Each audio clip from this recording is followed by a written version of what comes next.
Yo, what's up guys, Nandra here, welcome to another video. So this is gonna be like a special thing. I don't always play Take-Two, but when I do, no, jokes aside, I usually don't play Take-Two, and usually when I do, I usually don't, think about like, oh, maybe I should like make this a video or something like that. However, recently I got, well, I guess today actually, I got a 5-0 run with Sword.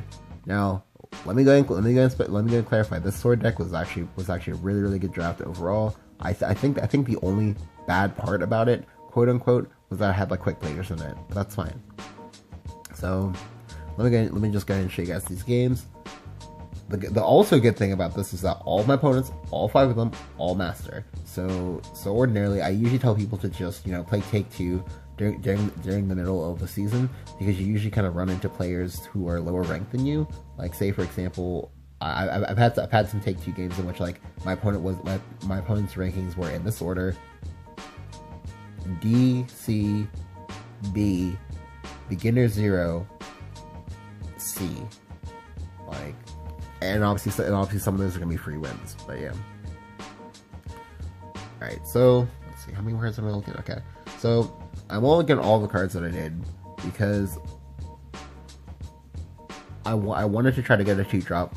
I kept the Angelic Knight because the 3-drop is nice, because I have a lot of I have a reasonable amount of 2-drops in my deck that I feel like I can like reasonably keep this, and I'm not like pressured into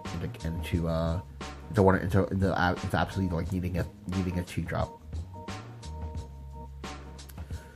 So he passes. I play out Oathless Knight here.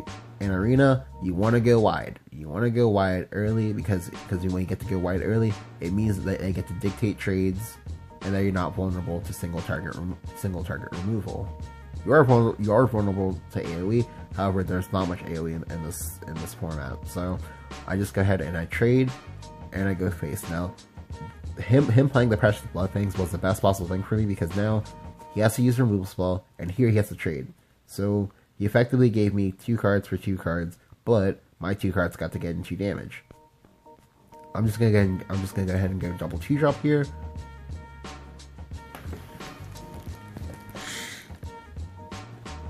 And here he gets Sweet Fang Vampire. So he also gets Massive Black Death. I don't think Massive Black Death is good in Arena. Please don't play Massive Black Death in Arena. Please don't do that to yourself. It's not worth it. So he does that here, and he does that thinking, okay, I don't need to evolve either. I don't need to evolve my Sweet Fang Vampire. That's incorrect. The reason why that's incorrect is because if you've played Sword, if you like, you should know that Sword has a billion commanders on 5. Small list of commanders here. They have Albert, who's obviously very good in Arena. They have Luminous Mage, again, very good in Arena. They have Monica, very good in Arena. You see where I'm going with this? The majority of their 5-drops are commanders who are also very good in Arena. 1-3 is not threatening to me. Like, I don't need to give a shit about that. Like, and that now lets me like evolve Face. And also, he doesn't know it yet, but that also lets me play Avant Blader for free. Avant Blader is a very difficult card to play in Constructed, because it's hard to justify its low stat line. So here I get to just go Avant Blader, draw 2, Evo into his face, pop his Massive Black Death, and now I have a 5/5, a 2/2, and a 3/4. And the 2/2 is threatening to become a 5/5 next turn as well. So he's in a bad spot.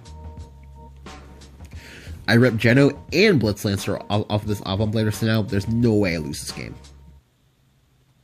Well, I can still lose, but I'm in a very commanding spot, because right now I control 8 cards to my opponent's 6. Really just 5, because the Sweet Fang Vampire is worthless right now.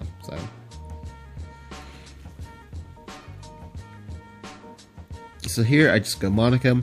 This is my last Evo, so because Monica has an Evo effect, I want to go ahead and use it here. I go ahead and play out my Quick Blader. I play out the Quick Blader because he can't deal with this board. One thing that's important to remember about Take-Two is that like certain cards aren't legal in this format, such as say Revelation and Themis.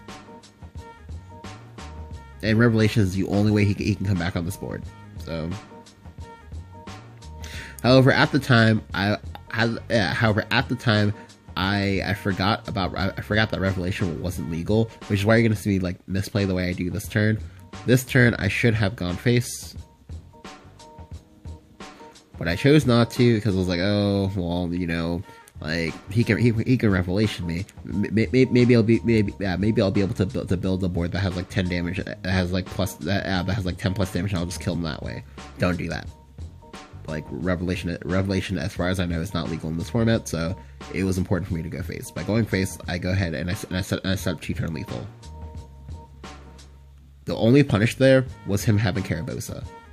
Him having Carabosa is whatever. Like it's annoying, but it's fine. I top deck Gruff, and here I should have dropped the Kiss of the Princess on the Goblin. However, I chose not to because, again, I was still trying to play around AoE. Again, don't do that. Like, the Revelation does not exist in this format, so there's no need to do that. If anything, I actually played into an AoE because I did not play around. What's it called? I did not play around Explosion. Explosion there would have blown me back because I would not have lethal anymore. I'd be one off. However, I do not get punished, and I get to win a game that I probably easily could have lost. Well, not super easily, but still somewhat easily could have lost. Alright, so that was game 1. I'll go ahead and try to upload the other 5 parts of this. This is gonna be a 5-part series, just because if I try to record it normally, there's a lot for me to talk about. So if I try to record it normally, it's gonna go over my recording limit. I can only record gameplay footage up to about 35 minutes or so. So yeah, if you enjoyed the video, go ahead and leave a like. I'll go ahead and try to make a playlist for this down in the description below. And yeah, thank you guys for watching. I'll catch you guys next time. See ya.